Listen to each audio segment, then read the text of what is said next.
عاصم جزری رحمہ اللہ سے مروی ہے کہ میں نے خواب میں بشر سے ملاقات کی اور کہا کہ ابو نصر آپ کہاں سے آ رہے ہیں؟ فرمایا علیین۔ میں نے کہا احمد بن حنبل کا کیا حال ہے؟ میں نے انہیں اس وقت عبد الوہاب وراق کے پاس اللہ تعالیٰ کے آگے چھوڑا ہے، دونوں کھاتے پیتے ہیں۔ کہا اور آپ؟ فرمایا اللہ تعالیٰ کو معلوم ہے کہ مجھے کھانے پینے کی زیادہ رغبت نہیں، اس لیے اس نے اپنا دیدار مجھے جائز فرما دیا۔ ابو جعفر سقہ سے مروی ہے کہ میں نے بشر کو خواب میں دیکھا۔ کہا اللہ تعالیٰ نے آپ کے ساتھ کیا معاملہ کیا؟ فرمایا مجھ پر فضل و کرم اور رحم فرمایا، اور فرمایا اے بشر، اگر تم میرے لیے آگ کے انگاروں پر بھی سجدے کرتے تو میں نے جو تمہاری محبت لوگوں کے دلوں میں پیدا کرتی ہے اس کا بھی شکر ادا کرنا پاتے۔ اللہ تعالیٰ نے میرے لیے آدھی جنت جائز فرما دی ہے کہ میں اس میں جہاں چاہوں آرام سے کھاؤں پیوں، اور اس نے میرے جنازے میں جو شریک تھے سب کو بخشنے کا وعدہ فرما لیا ہے۔ میں نے کہا ابو نصر تمہارا کیا حال ہے؟ فرمایا وہ اپنے صبر اور فاقے کی وجہ سے لوگوں کے اوپر ہیں۔ عبدالحق فرماتے ہیں کہ غالباً نصف جنت سے جنت کی آدھی نعمتیں مراد ہیں، کیونکہ جنت کی نعمتوں کے دو حصے ہیں، آدھی روحانی اور آدھی جسمانی۔ جتنی عالم برزخ میں تو روحانی نعمتوں سے لطف اندوز ہوں گے، اور قیامت کے دن جب ارواح اپنے جسموں میں چلی جائیں گی تو ان روحانی نعمتوں پر جسمانی نعمتوں کا بھی اضافہ کر دیا جائے گا۔ کچھ کے نزدیک جنت کی نعمتیں علم اور عمل پر مرتب ہوتی ہیں، اس لیے بشر کا علمی نعمتوں کی بنسبت عملی نعمتوں میں زیادہ حصہ ہے۔ امام شبلی علیہ الرحمہ کو خواب میں دیکھنا۔ کسی اللہ والے نے شبلی علیہ الرحمہ کو خواب میں دیکھا کہ رصافہ، بغداد کا ایک محلہ میں ایک جگہ خوبصورت لباس میں تشریف فرما ہے جہاں عام طور پر بیٹھا کرتے تھے۔ فرماتے ہیں کہ میں نے آپ کی طرف بڑھ کر سلام کیا اور سامنے بیٹھ کر پوچھا کہ آپ کا خاص دوست کون ہے؟ فرمایا جب سب سے زیادہ ذکر اللہ کرتا ہے، سب سے زیادہ اللہ کے حقوق کی حفاظت کرتا ہے اور اللہ کی خوشنودی میں سب سے زیادہ بہتر ہے۔ میسرہ بن سلیم رحمہ اللہ کو خواب میں دیکھنا۔ ابو عبد الرحمن ساحلی سے مروی ہے کہ میں نے میسرہ بن سلیم کو خواب میں دیکھا اور کہا کہ آپ ایک لمبے عرصے تک غائب رہے۔ فرمایا سفر بہت لمبا ہے۔ کہا معاملہ کیا پیش آیا؟ فرمایا رخصت مل گئی کیونکہ ہم رخصتوں پر فتویٰ دیا کرتے تھے۔ کہا مجھے کیا حکم؟ فرمایا اتباع سنہ اور اللہ والوں کی صحبت آگ سے نجات دیتی ہے اور اللہ سے قریب کرتی ہے۔ عیسیٰ علیہ الرحمہ بن زازان علیہ الرحمہ کو خواب میں دیکھنا۔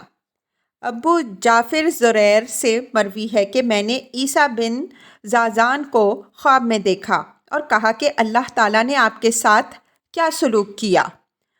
آپ نے یہ اشعار پڑھے جس کا ترجمہ ہے کاش خلد میں تم حسینوں کو میرے ارد گرد دیکھتے جن کے پاس مشروبات کے لبالب جام ہیں، جو نہایت عمدگی سے قرآن پڑھ رہی ہیں اور جو کپڑے گھسیٹتی ہوئی چلی آ رہی ہیں۔ مسلم بن خالد زنگی رحمہ اللہ کو خواب میں دیکھنا۔ کچھ رفقائے ابن جریج سے مروی ہے کہ میں نے خواب میں دیکھا کہ میں مکہ کے قبرستان میں ہوں۔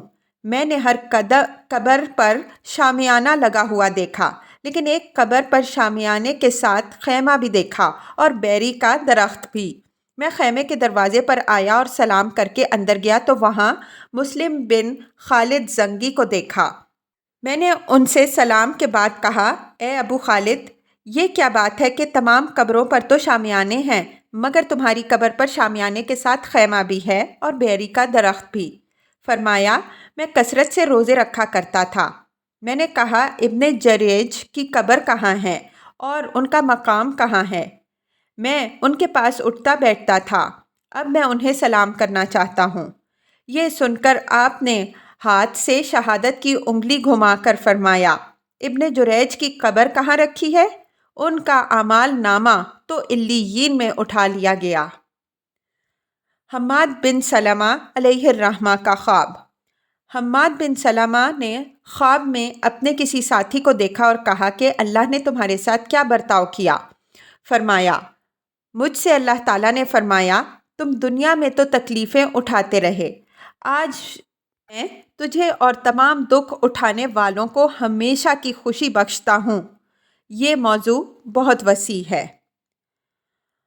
موضوع گفتگو پر یقین کرنے کی صورت۔ اگر تمہارا دل اس کی تصدیق گوارا نہ کرے اور یہ کہہ کر نظر انداز کر دو کہ یہ تو خواب ہیں، نامعلوم غلط ہوں یا صحیح، تو اس کے خواب میں غور کرو۔ جس نے اپنے کسی دوست یا کسی رشتہ دار کو یا کسی اور کو خواب میں دیکھا اور اسے ایسی باتوں کی خبر دی جن کو اس کے علاوہ کوئی اور نہیں جانتا تھا، یا اسے اپنا دفن ہوا خزانہ بتایا، کسی آنے والی مصیبت کی اطلاع دی، یا آئینے کے لیے کوئی بشارت سنائی اور اس کی بعینیہ تصدیق ہو گئی، یا یہ بتایا کہ وہ یا اس کے گھر کا کوئی آدمی اتنے عرصے میں مر جائے گا، پھر اسی طرح ہوا بھی، یا اسے خوشحالی یا قحط کی خبر دی، یا دشمن کے حملے یا کسی آنے والی مصیبت کی، یا کسی بیماری کی، یا اپنے فرض کی خبر دی، اور خبر کے مطابق تمام باتوں کا ظہور ہوا۔ اس قسم کے واقعات بے شمار ہیں اور لوگ ان میں مشترک ہیں۔ ہم نے اور دوسروں نے اس سلسلے میں عجائبات دیکھے ہیں۔ کیا خواب محض خیالات ہیں؟ جو لوگ یہ کہتے ہیں کہ یہ تمام خیالات و اعتقادات ہیں جو مختلف شکلوں میں خواب دیکھنے والوں کے سامنے آ جاتے ہیں جب ان کی روح نیند کی حالت میں جسمانی اشغال سے آزاد ہو جاتی ہے، غلط ہے بلکہ ناممکن ہے، کیونکہ جسم میں کبھی ان باتوں کے جاننے کی صلاحیت نہیں جو خواب میں بتائی گئی ہیں، بلکہ وہ خیال میں بھی نہیں ہوتی، اور نہ جسم کے پاس ان کی کوئی نشانی اور علامت ہوتی ہے۔ ہم اس کا انکار نہیں کرتے کہ کبھی خیالات بھی خواب کا سبب بنتے ہیں، کیونکہ کچھ خواب خیالات و اعتقادات سے بھی دکھائی دیتے ہیں، بلکہ لوگوں کے اکثر خواب صرف ان کے خیالات و اعتقادات کی صورت ہوتی ہے، خواہ واقع کے مطابق ہو یا نہ ہو۔ خواب کی اقسام۔ خواب کی 3 اقسام ہیں۔ نمبر 1، کچھ خواب اللہ تعالیٰ کی طرف سے ہوتے ہیں۔ نمبر 2، کچھ شیطان کی جانب سے۔ اور نمبر 3، کچھ خیالات ہوتے ہیں۔ سچے خوابوں کی اقسام۔ سچے خواب کی چند اقسام ہیں۔ نمبر 1، الہامی خواب میں اللہ تعالیٰ کے بندے کے دل میں نیند میں کوئی بات ڈال دی جاتی ہے، گویا اللہ تعالیٰ خواب میں اپنے بندے سے کلام فرماتا ہے، جیسا کہ عبادہ بن صامت رضی اللہ عنہ کا بیان ہے۔ تمثیلی خواب یہ ہے کہ خواب کا فرشتہ تمثیلی رنگ میں کوئی بات کہتا ہے۔ ارواح کی طرف سے خواب یعنی سونے والی کی روح اپنے کسی مردہ عزیز دوست کی روح سے ملتی ہے اور وہ روح اسے کوئی بات بتا دیتی ہے۔ عروجی خواب یعنی سونے والے کی روح اللہ تعالیٰ کی طرف پرواز کرتی ہے اور خواب نظر آتا ہے۔ جنتی روح یعنی سونے والے کی روح جنت میں چلی جاتی ہے اور اس کا مشاہدہ کرتی ہے، وغیرہ وغیرہ۔ جبکہ زندوں اور مردوں کی ارواح کا اجتماع بھی سچے خواب کی ایک قسم ہے جو لوگوں کے نزدیک محسوسات کی جلس میں سے ہے۔ اس مسئلے میں لوگوں کا اختلاف ہے۔ کیا روح علوم کا سرچشمہ ہے؟ کچھ کے نزدیک روح میں تمام علوم پائے جاتے ہیں، لیکن اسے عالم کی مصروفیتوں نے ان کے مطالعہ سے روک رکھا ہے۔ پھر جب نیند کی وجہ سے روح آزاد ہو جاتی ہے تو اپنی صلاحیت کے مطابق ان میں سے کسی بات کا مشاہدہ کر لیتی ہے، اور چونکہ موت سے پوری آزادی مل جاتی ہے اس لیے اب روح کے علوم و معارف بھی کمال پر پہنچ جاتے ہیں۔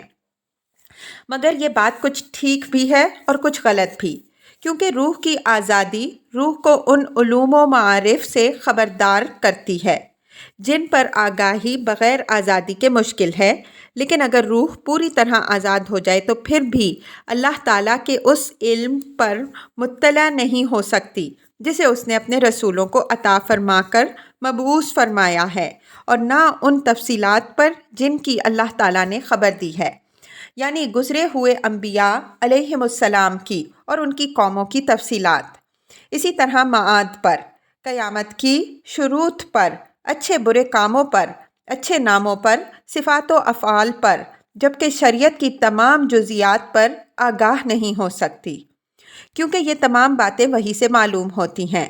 ہاں، روح کی آزادی ان باتوں کی پہچان پر روح کی مددگار ضرور بن جاتی ہے، لیکن انہیں بدن کی مصروفیات میں دبی ہوئی روح کے حاصل کردہ معلومات کی بنسبت ان کے معدن سے حاصل کرنا زیادہ آسان، قریب اور کثرت سے ہے۔ کچھ کے نزدیک خواب بغیر اسباب علوم حاصل کرنے کا ذریعہ ہے، مگر یہ خیال غلط ہے۔ کچھ کے نزدیک خواب وہ علوم ہیں جن کو اللہ نے بغیر کسی سبب کے نفس انسانی میں شروع میں پیدا فرما دیا ہے۔ یہ بیان ان کا ہے جو اسباب اور حکمتوں کے قائل نہیں، مگر شریعت، فطرت اور عقل کے مخالف ہے۔ بعض کے نزدیک خواب مثالیں ہیں۔ اللہ تعالیٰ بندے کی صلاحیت کے مطابق بندے کو کوئی بات مثالی رنگ میں بتاتا ہے، اس لیے کبھی تو مثالی رنگ میں خواب دکھائی دیتا ہے اور کبھی جو کچھ دکھائی دیا تھا بھی عینیہ اس کا ظہور ہوتا ہے۔ غرض کے خواب واقعے کے مطابق اسی طرح ہوتے ہیں جیسے علم معلوم کے مطابق ہوتا ہے۔ یہ بیان پہلے دونوں بیانوں سے اچھا ہے، لیکن خواب اسی پر منحصر نہیں بلکہ اس کے اور بھی اسباب ہیں، جیسا کہ اوپر گزر چکا ہے۔ حضرت علی رضی اللہ عنہ سے 3 عجیب و غریب سوالات و جوابات۔ ابن عمر رضی اللہ عنہ سے روایت ہے کہ ایک دفعہ عمر رضی اللہ عنہ نے حضرت علی رضی اللہ عنہ سے کہا کہ اکثر اوقات آپ رحمت للعالمین صلی اللہ علیہ وسلم کے پاس ہوتے ہیں مگر ہم نہیں ہوتے، اور کبھی ہم ہوتے ہیں اور آپ نہیں ہوتے۔ میں آپ سے 3 سوال کرتا ہوں، اگر آپ کو جوابات معلوم ہو تو بتائیے۔ حضرت علی رضی اللہ عنہ نے کہا پوچھیں۔ نمبر 1، حضرت عمر رضی اللہ عنہ نے پوچھا، کسی کو کسی سے محبت ہوتی ہے جبکہ وہ اس کا کوئی سلوک نہیں دیکھا۔ نمبر 2، کسی کو کسی چیز سے دشمنی ہوتی ہے جبکہ اس نے اس سے کوئی برائی نہیں دیکھی۔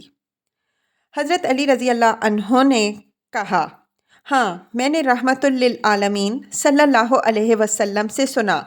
آپ صلی اللہ علیہ وسلم فرماتے تھے کہ ارواح جمع شدہ لشکر ہیں اور فضا میں ملتی جلتی ہیں، پھر جن ارواح میں تعارف ہو جاتا ہے ان میں محبت ہو جاتی ہے، اور جن میں اجنبیت رہتی ہے ان میں دنیا میں بھی اجنبیت ہی رہتی ہے۔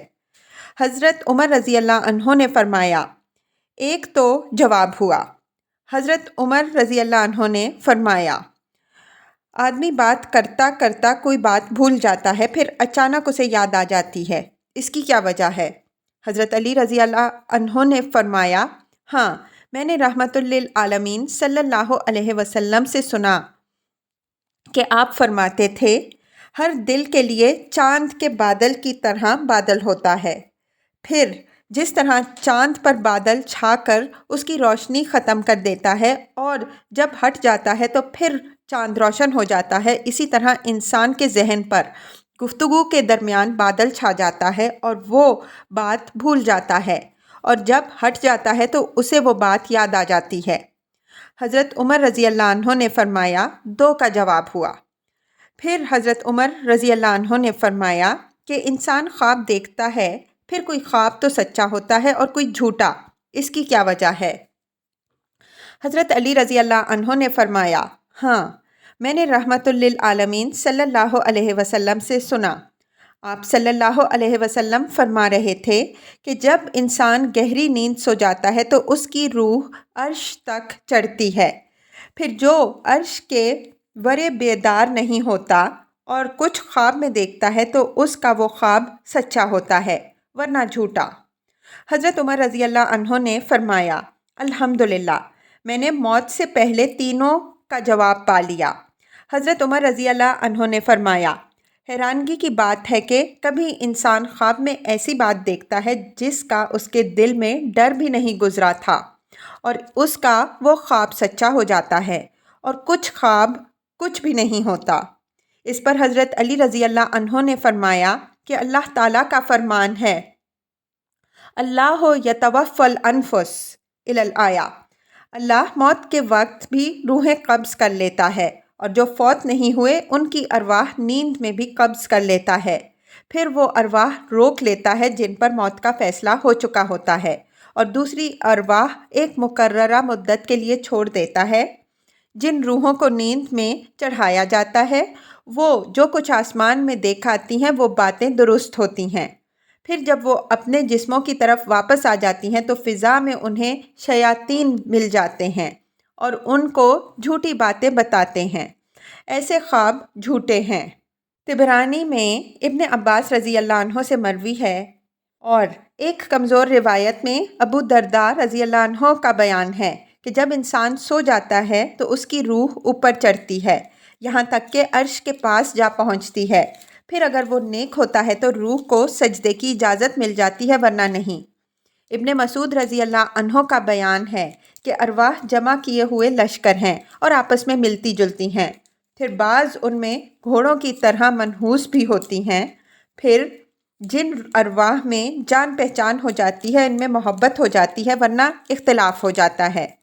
لوگ پرانے زمانے سے اب تک یہ بات جانتے ہیں اور اس کا مشاہدہ کرتے چلے آئے ہیں۔ خواب میں زندہ ارواح کا اجتماع کس طرح ہوتا ہے؟ اگر کوئی کہے کہ کبھی انسان زندہ آدمی کو بھی خواب میں دیکھ لیتا ہے اور اکثر اوقات دونوں کے درمیان فاصلہ ہوتا ہے، ان کی ارواح کا کس طرح اجتماع ہوتا ہے، تو اس کا جواب یہ ہے کہ یہ یا تو مثال ہوتی ہے جسے خواب کا فرشتہ مثال کے رنگ میں پیش کرتا ہے، یا خواب دیکھنے والے کا خیال ہوتا ہے جو خواب میں اس کے لیے مجرد کر دیا جاتا ہے۔ حبیب بن اوس کا ایک شعر ہے، اے محبوب اللہ تیرے تصور کو شاداب رکھے کہ مجھے اس کی بدولت تیری زیارت ہو گئی۔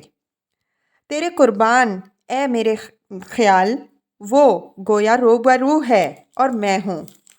کبھی دو ارواح میں کوئی خاص نسبت ہوتی ہے اور دونوں کا انتہائی گہرا اور پوشیدہ تعلق ہوتا ہے، جس کی بنا پر ہر ایک کو اپنے ساتھی کے کچھ واقعات کا شعور ہو جاتا ہے، گو ان کا کسی غیر کو شعور نہ ہو۔ لوگ اس سلسلے میں عجائبات کا مشاہدہ کر چکے ہیں، جبکہ زندہ ارواح اور مردہ ارواح کا بھی اجتماع ہوتا ہے اور زندوں کی ارواح کا بھی۔ اجتماع ارواح کے بارے میں بعض سلف کے اقوال۔ مختلف علماء کا بیان ہے کہ ارواح کی آسمان میں ملاقات ہوتی ہے اور تعارف ہو جاتا ہے، بلکہ سلسلہ گفتگو چلتا ہے، پھر ان کے پاس خواب کا فرشتہ وہ بھلائی یا برائی لے آتا ہے جو انہیں ملحق ہونے والی ہے۔ اللہ تعالیٰ نے سچے خوابوں پر ایک فرشتہ مقرر فرما دیا ہے جو اکیلے ہر شخص کو جانتا پہچانتا ہے۔ اللہ تعالیٰ نے اسے ہر آدمی کے حالات کی تعلیم دے دی ہے، وہ ہر آدمی کے آنے والے طبعی، دینی اور دنیاوی انقلابات کو جانتا ہے اور تمام تفصیلات پر بخوبی حاوی ہے۔ کوئی جز اس سے پوشیدہ نہیں اور نہ وہ اپنی معلومات میں غلطی کرتا ہے۔ اس فرشتے کو ام الکتاب، اللہ کے علم غیب سے ان واقعات و حادثات کی تحریر مل جاتی ہے جو کسی آدمی کو پیش آنے والے ہوتے ہیں، پھر وہ انہیں اس کے سامنے محسوسات و مثالوں کے رنگ میں اس کی عادت کے مطابق ڈھال دیتا ہے۔ چنانچہ کبھی تو اسے ماضی یا مستقبل کی بھلائی کی خوشخبری سنا دیتا ہے اور کبھی ان گناہوں سے جن کا اس نے ارادہ کیا ہے یا کر چکا ہے ڈراتا ہے، اور کبھی ان بری باتوں سے نفرت دلاتا ہے جن کے اسباب مہیا ہو چکے ہیں، تاکہ وہ اسباب ایسے اسباب سے ٹکرا جائیں جو انہیں مٹا دیں۔ اس کے علاوہ اللہ تعالیٰ نے خواب میں اپنی عنایت و مہربانی سے خبردار اور بیدار کرنے کے لیے اور بھی مصلحتیں رکھی ہیں، اور خواب کا ایک طریقہ ارواح کی آپس کی ملاقات و تعارف کا بھی مقرر فرمایا ہے۔ بہت سے لوگوں کی اصلاح خوابوں ہی سے ہو جاتی ہے اور وہ گناہوں سے پرخلوص توبہ کر کے اللہ والے اور آخرت کے طالب بن جاتے ہیں، اور بہت سے ان کے ذریعے مالدار بن جاتے ہیں اور مدفون ہوا خزانہ پا جاتے ہیں۔ ایک خواب کا واقعہ۔ ایک شخص سے مروی ہے کہ ایک دفعہ ہم 3 آدمی سفر پر روانہ ہوئے۔ سفر کے درمیان ہمارا ایک ساتھی سو گیا۔ ہم نے دیکھا کہ اس کی ناک سے چراغ جیسی روشنی نکل کر ایک قریب ہی غار میں جاتی ہے، پھر واپس آ کر اس کی ناک میں داخل ہو جاتی ہے۔ پھر وہ آنکھیں مل کر اٹھتا ہے اور کہتا ہے کہ میں نے ایک عجیب خواب دیکھا۔ میں نے دیکھا کہ اس غار میں بہت خزانہ ہے۔ چنانچہ ہم اس غار میں جاتے ہیں تو وہاں اتنا ہی خزانہ پاتے ہیں جتنا وہ خواب میں دیکھتا ہے۔ عبد المطلب کو خواب ہی میں مقام زمزم بتایا گیا۔ عبد المطلب کو خواب ہی میں زمزم کی جگہ بتائی گئی تھی اور انہیں اس جگہ خزانہ بھی مل گیا تھا۔ عمیر کو خواب میں خزانے کی بشارت۔ عمیر بن وہیب سے خواب ہی میں کہا گیا تھا کہ گھر میں فلاں فلاں جگہ کھودو، تمہارے والد کا دبایا ہوا مال نکل آئے گا۔ ان کے والد نے مال دبا دیا تھا اور مرنے سے پہلے بتانے کا موقع نہ مل سکا۔ عمیر خواب دیکھ کر وہی جگہ کھودتے ہیں تو وہاں سے 10,000 درہم اور بہت سا سونا نکل آتا ہے۔ وہ اس سے اپنا قرض بھی اتار دیتے ہیں اور خوشحال ہو جاتے ہیں۔ یہ واقعہ ان کے اسلام لانے کے بعد کا ہے۔ جب یہ مال نکل آتا ہے تو ان کی چھوٹی بچی کہتی ہے کہ ابا جان، جس خدا نے ہمیں اپنے دین سے زندگی بخشی وہ حبل اور عزیٰ سے اچھا ہے، کیونکہ آپ نے ابھی چند ہی دن پہلے اس کی عبادت کرنی شروع کی ہے کہ اس نے آپ کو یہ مال عطا فرما دیا۔ ابو محمد عبداللہ کے حیرت انگیز خواب۔